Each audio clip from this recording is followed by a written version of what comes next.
although we're not going through the exact same things, like I'm not a freaking millionaire or whatever at the moment.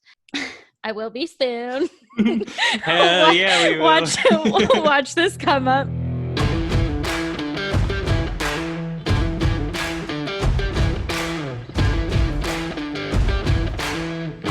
Welcome to the Allegedly podcast with your hosts, Katie and Dakota. Hey, everybody. We have a very special guest today. One of my very best friends since freshman year in college, Taylor Rose Portaro, is here joining us. Hi, Taylor. Hi. How are you? Oh, I'm great. How are you? Good. So, Miley has I'm had blessed, a big by the way. Oh, yeah. Sorry. Forgot to ask how you were doing. Dakota, how's it going? Sorry.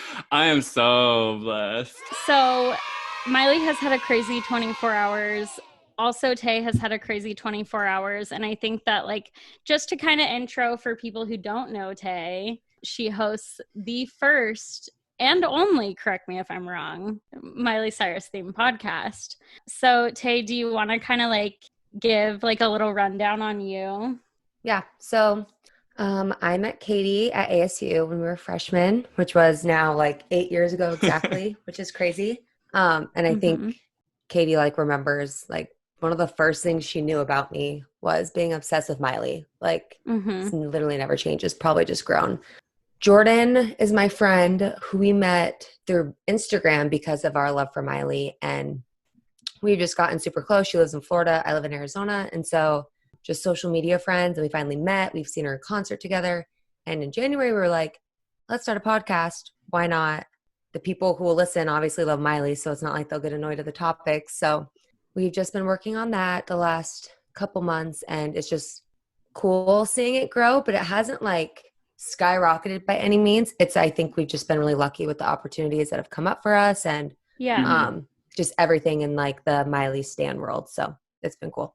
Yeah. Well, I think that you're being a little bit humble because I mean, I see your posts and you've got a lot of fans, a lot of very active people. I am one of those fans. And I think like Dakota and I were talking a little bit earlier today, and I'll just share this with the whole class. Like, it is my hormonal week of the month. And so I'm just feeling very emotional. And I've had the feeling all day today that I was going to cry during this podcast. So to everyone, if I start crying, just please excuse me. An emotional disclaimer. It's just a little I appreciate emotional. the heads up. Yeah, just in case I just start sobbing because who knows. How do like you tell people, or how do people typically react when you're like, hey, I'm a Miley super fan, or like how does that conversation go? Does it actually ever happen? Because like, is it casual for you to be like, yeah, like I have a Miley Cyrus podcast? Yeah. I feel like my answer and reactions have all evolved throughout the years because I've been doing it since like I was in middle school. So in like middle school, it was like normal. Like, okay, cool. Like every 12-year-old girl's obsessed with Miley in Montana. And then in high school, it was like, okay, cool, Taylor, like, awesome. Then at the end of high school, it was like, oh my gosh, like she does drugs now, right? And it's like, okay, like so does your friend, like, but I didn't do. So it was just like, and it just got weird, and people would judge me. And then at the beginning of college, it's like, I feel like since the beginning of college, it's kind of been like, okay, like I think from like a distance, people probably think it's weird, and I'm well aware of that. But like if you know me, it's like not. But I think as of more recently, people like think it's really cool. And I give my family props to this all the time because like they've never once ever made me feel like stupid for like loving someone I don't know that much. Don't know at all like personally, that I love them that much. Like they don't make me feel like my feelings or like she doesn't care about you. Like they've never like done that. So like I've always thought it was like normal and accepted. There's been no shame. So as far as like being a super fan, or I guess I don't know how would you describe yourself? Miley's number one fan, super fan. Is the fan base called Smilers? Yeah, Smilers. So how would you identify someone that is a Smiler beyond like a degular fan? What is that next step that elevates you as a fan and as someone that's truly supporting an artist? So I think Because to me, like when it comes to Miley fandoms, or Miley music or appreciate, like, could be, they're a Smiler. Like, oh yeah, I love Miley. Like Katie would be a Smiler. I am always a That's smiler. like I Demi stay Lovato's smiling. are Lovatics. Lovatics. Selena. Shout out. Who Katie does not like. Selenators. Yeah, they're They are the Nikki's worst. are Barbie. I don't know. The Barbs. Ariana's Arenators. yeah, Swifties. I'm a hottie. What's that? Meg the Stallion. I thought you meant in general. Like, okay, Both maybe. Hottie. But Dakota's a 4 today. We Yeah. already discussed. But I feel like those names have been around for a while. But those are just like I didn't know what a stan was until like my older brother told me. I think I actually asked my big brother, like, what does that mean? It's like, I just was not paying attention. He's like, you'd be considered a Miley stan. I'm like, really? He's like, yeah, like, you know everything about her, like, blah, blah, blah, blah. This is what being a stan is. And I was like, oh, okay, yeah, like, I'm a stan, but I didn't, like, claim it. But, like, now, as far as social media and, like, fandoms go, I'm a stan. So, like, that's how you differentiate from, like, smilers. Do you feel pressure to, like, know things first or, like, hear things first? And kind of like always be on top of Miley stuff, because I think if I was in that position, I would be like, oh shoot, I need to know everything by the minute, on the minute, whatever. I personally don't, because I was never that type of fan that had to know first. But like there's update accounts who are like literally working 24/7. Like it's crazy. I'm like, you guys don't have a life. I'm like, you're not getting paid. So stressful. Yeah, that's stressful. And they live in like other countries. So it's like, you're not even on the same schedule as Miley. That's crazy. Yeah, I was listening. One of your first guests, or maybe it was your first guest, Gabriel. Yeah. Okay. I was like, I think that's his name. I don't want to be wrong. He was so fun to listen to, and I think that he's one of the ones that is like super on top of things, right? Yeah, like he has like a helper person sometimes when he's busy, but like he has been like the main Miley update Twitter for years. That's insane. Yeah, that's crazy. Long live Gabriel. So he probably feels some pressure. Yeah. Other than the pressures, what do you think is like the biggest takeaway someone can like understand of being like a stan of someone? We're not all crazy, mean weirdos. Mm-hmm. Yeah. Unless you're a Selinator. Yeah. And then I've got a problem with you. Like, and it's personal. Deep-rooted issues. I don't know. It's more than just obsessing over a person. Yeah. Than being a stan. I try to like give a good name to stans, but there's some crazy ones out there. Like if you come across them, don't take them seriously. Like some of these people are 15 years old. Yeah. Well, Savages. Literally don't have a life. But then there's like me who's 26, like proud Miley stan here. But it's like, I also am like doing it like more with a purpose.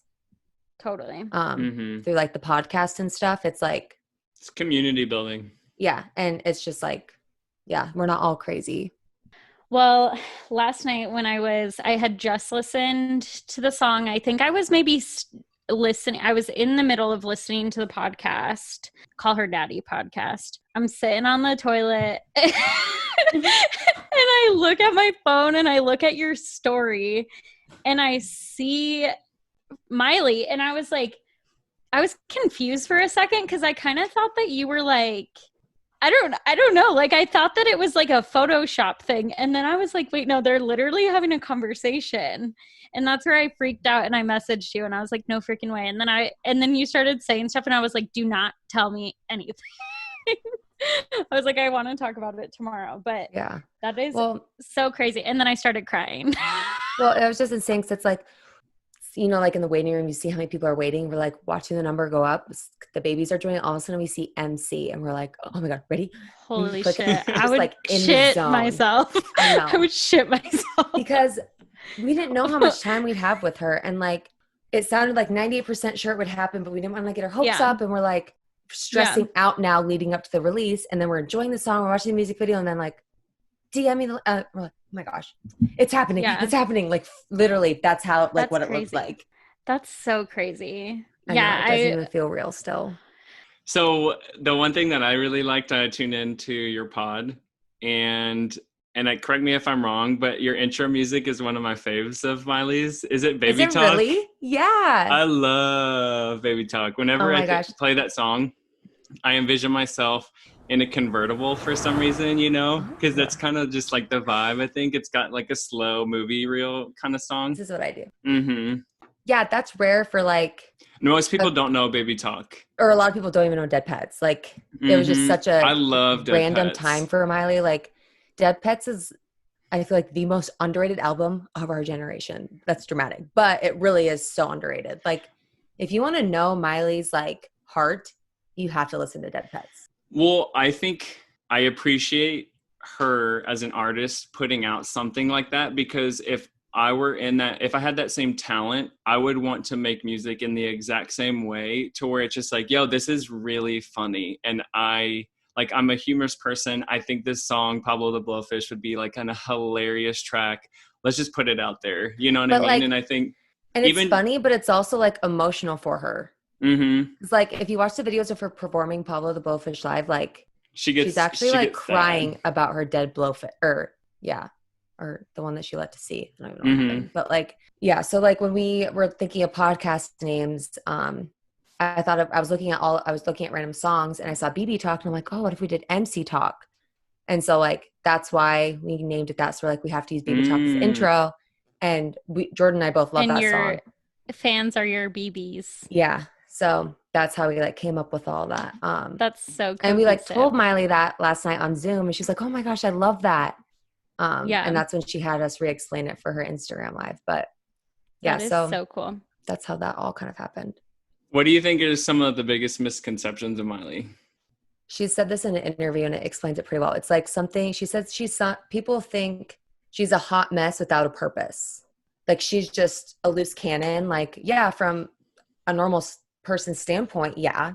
But everything she does, she does it with a purpose, and whatever. So like when she did Dead Pets, she's like, I want to experiment with my friends and like make music that I want to make, and I'm going to release it as a free album because my record company won't let me do it on it. But yeah, everything is, she's super intentional. And like she said in the Call Her Daddy, that she's super logical, and like people don't think that like she's type A, and people think she'd be like the exact opposite. And well, I think people try to label her with the like child actor vibe, you know what I mean? And I think they do that because people who are just stupid like to try to make bangers into like someone being inappropriate for their age. Or I don't honestly, I don't know how people perceive bangers, but it was kind of career defining for her to like, you know, like I think that was arguably one of the best albums of kind of the decade, you know? Well, and I think people who, I mean, I don't like blame people for jumping to conclusions, because like if you're just looking from a distance, it's like, okay, you're going to believe what you see, but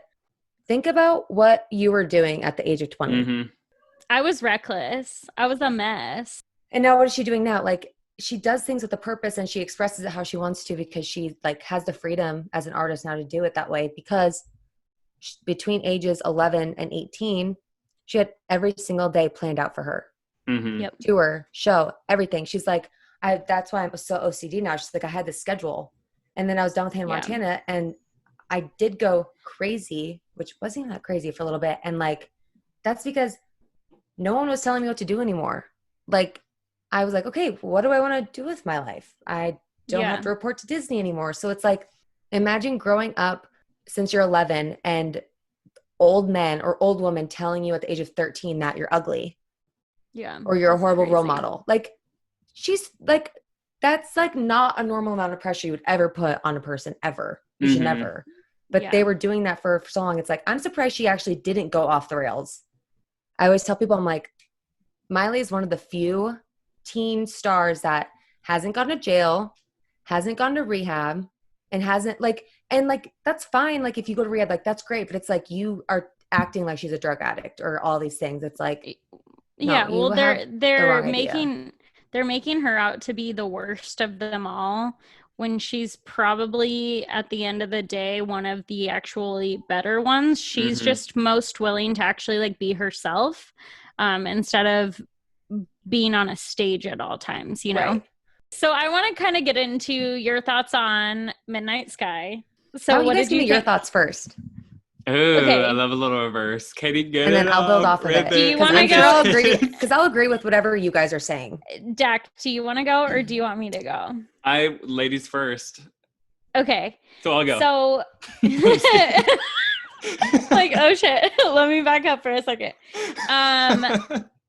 Okay, so whenever I first heard the like 10-second preview or whatever, I was kind of like, okay, I think I'm gonna like this, but I'm not sure. Like, I felt like it was kind of like not enough for me to like be able to accurately evaluate it.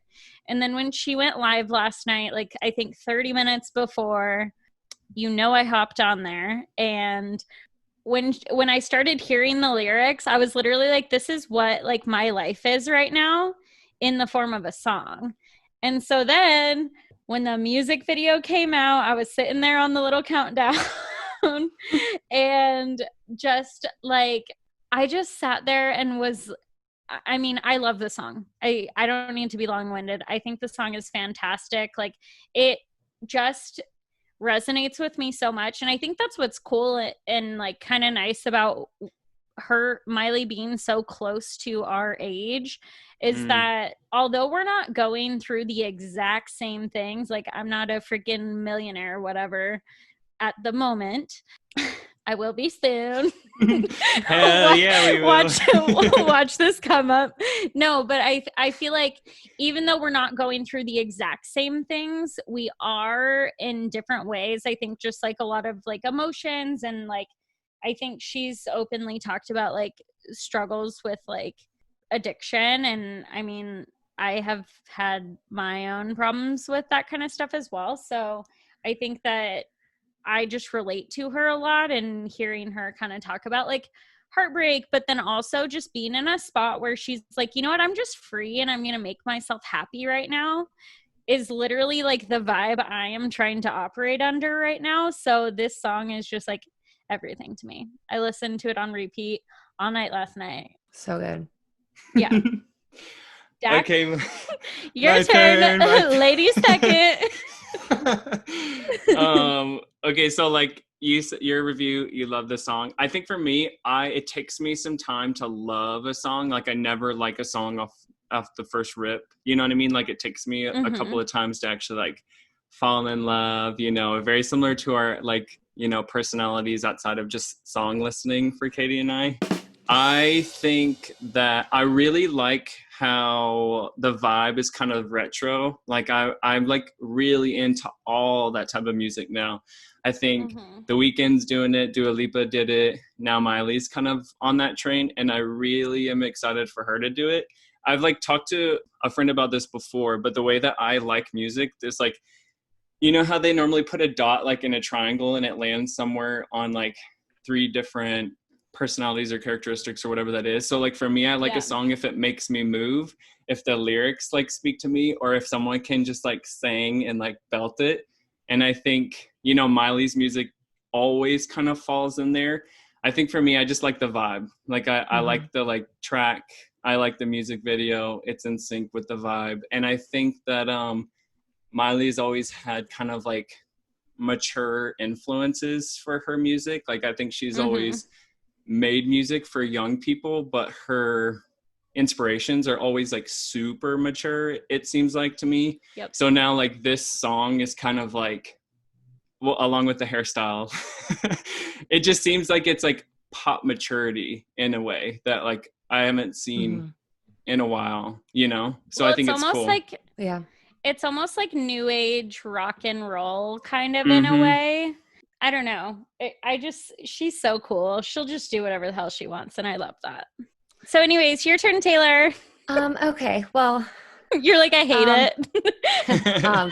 Dakota, I'm kind of like the same way you are. It takes me a while to like love a song. But I can tell I'm like, I do love it. And I think but like for me to like feel connected and like, it takes me like a couple listens and like, I really have to understand the lyrics and feel it. Like there's some people that will listen to one song, like, I love this. I'm like, you just listen to it one time. Like that's a Katie girl. Like I have to like feel like connected, or like there's some, I think Katie, or maybe you didn't.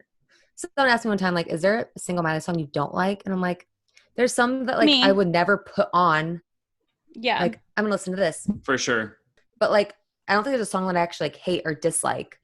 Because I think there's meaning and like feelings and tells a story. Yeah. And that's like, I don't know, if as a Miley fan, like I'm not gonna sit here and be like, I hate that song. Like I don't like it.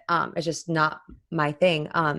Yeah. But yeah, I've wanted Miley to touch on rock for such a long time because she kills every cover she ever does. She does. She She is grew the up cover like, queen. oh my She's the gosh. cover And girl.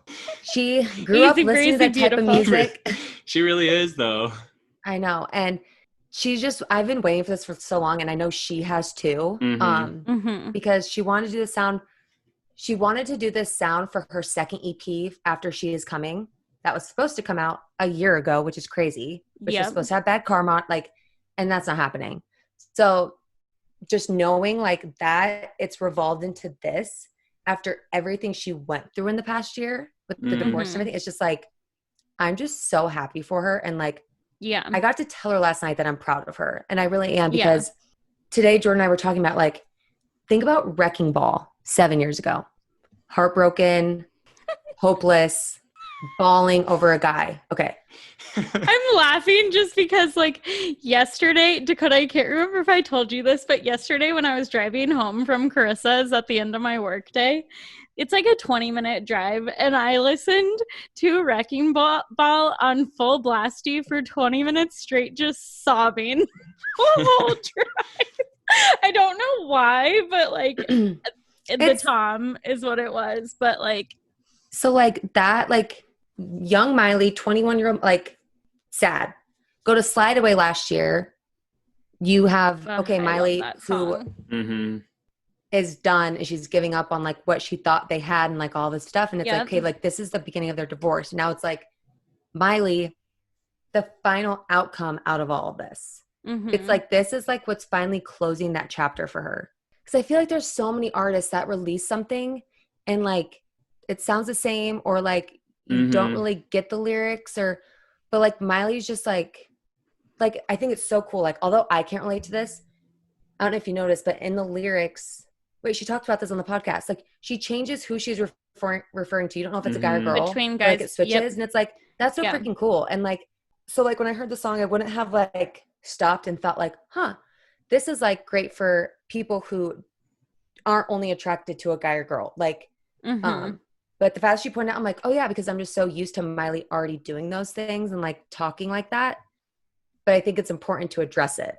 Yeah. Well, one, I noticed it in the song, but then going back and listening on Call Her Daddy to her talking about kind of like the whole non-binary element, and then just like sexuality in general, and how, you know, she's a lover of souls. And I think that that's like such a beautiful way to talk about it, and just all encompassing to like who she is as a person. And kind of like, and this is why I say like anyone who doesn't know a whole lot about Miley, like I would honestly really encourage you to go listen to that episode, because I think that you do get like a good picture. Like obviously they joke around about like, you know, penises and like whatever, like for a second, but like I think a lot of it was more kind of like her actually being real on like herself and like her feelings and like a lot of stuff she's gone through. So well, it's an achievement, I think, when an artist can express who they are, you know what I mean, and not what you know people want them to be. Yeah, so I think it's an achievement for her, and it just kind of reiterates how intentional she is with the things that she does, you know, like she put that in there for a reason. Like she means what she says. Like they're not just words. Like she talked about in an interview the forever and ever no more. She's like, women are always hated on for when they commit to forever and anything and they ruin it, it's viewed as a failure.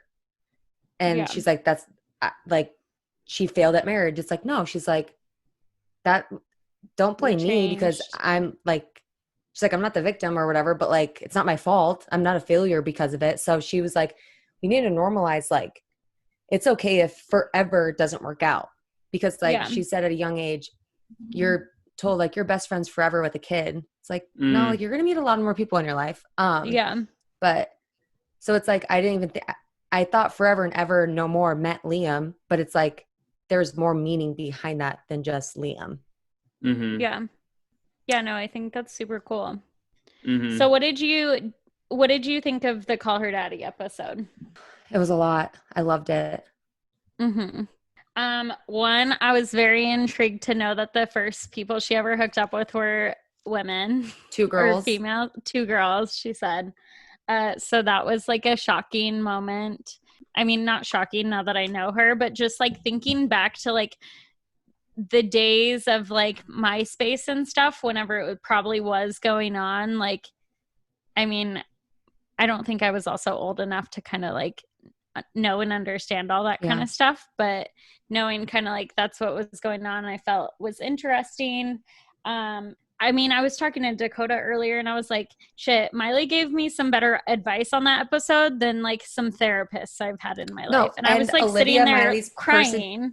Retweeted someone who said that like, I learned more about life or anything than I have from like my therapist from just Miley's Hour episode. I think that the biggest moment for me though, and something that like I truly want to like take and apply into my life was when she was talking about like being fulfilled by a person. And when you sit down and you say like, okay, here are all of the things I love about Dakota. And so like, you're going to write down like all of these things and each little trait gets a point. And then you're going to be like, all right, here's all the things I hate about Dakota. And then each of those things that you hate about Dakota gets a minus. And then at the end, you basically come up with a score. And it's not to say like, hey, you need to like be scoring your friends and your relationships and whatever that means. But basically what you're taking away from it is like, okay, if there's more minuses than pluses, like Dakota is like, it's better off that Dakota is out of my life, you know? And I just like, when she was talking about that, I was laying in bed and I was like sobbing and I'm like, holy shit, like this is crazy. And I'm applying it to my life, but I'm also crying about everything these days. So I also thought that part was cool because it's like, I remember Alex was like, whoa, Miley, like you're so mature. And I think it's really cool to like hear that side of Miley, just like unplugged, intimate, real, like, cause she is very wise, I guess. Yeah. And it's like, yeah, Miley's going to be 28 in November. So it's like, she's young and she's learning and she's very aware. Like, I'm going to change my mind in a couple of years what I want to do. Like, she's just at the age, but she's learned so much, like more than the average person by this age because of Hannah Montana and just growing up like that. So I thought that part was cool too. But as like a fan, I was very intrigued to hear about who she first had sex with. Yeah. Because I never thought it was Nick. I honestly did not know like who it was. I thought it was honestly going to be a random person. But I always thought that they probably did. Well, I always thought it was probably Justin Gaston. I thought that too. So that was kind of hot to me that it was Liam. And then he didn't find out till way later that it wasn't him. When she was 24. Like, what? Like, that's crazy. Yeah, that was shocking. That was a shocking moment. I know, that was crazy to hear, I thought. I was like, how do you, like, you tell your, like, this guy, and I can understand, like, when they're 16 and her kind of, like, being like, oh, no, like, yeah, I've done this before. I mean, shoot, I lied during my first kiss and said I had kissed a boy before. So, like, we all lie. I get it. But I was shocked that she was like, yeah, I didn't tell him until, well, I mean, what was actually like 8 years later. Like, that's insane. Who was she referring to, do you think? Their friends or something got married? Yeah, I have no idea. I wonder if she said it was Nick. Do you think she said she first had sex with Nick and then Priyanka and Liam were friends because they were both in that movie and they got married? So she felt like she had to tell him that she didn't lose it to Nick. Oh, shit. I don't know. That's what I thought I heard when I heard it. We have to go back and listen. Oh, my God. Right? Oh, my God. Well, I mean, like, in the grand scheme because that timeline kind of adds up.